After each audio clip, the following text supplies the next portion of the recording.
अस्सलामुअलैकुम भाई आ सिया भाई केला थी हिम्मत કરી નીકળ્યા છે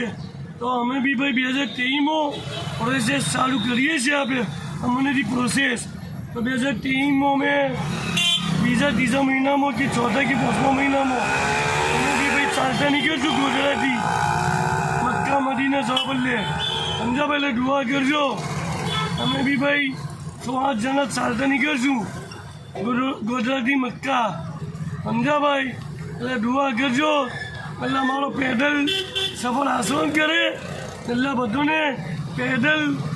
એમ કે અસમો લઈ જાય સમજા ભાઈ કેમ કે પ્લેનોની ટિકિટ તો ભાઈ બહુ મોંઘી થઈ ગઈ છે ભાઈ સમજા ભાઈ ને હસના અંદર તો ખર્ચો બહુ આપણે બોમ્બે જાઓ બોમ્બેથી પ્લેન એટલે બહુ ખર્ચા વધી જાય ભાઈ અમદાવાદ જાઓ અમદાવાદમાં બી ખર્ચા વધી જાય પાછું 2-3 લાખમાં પતી જાય ભાઈ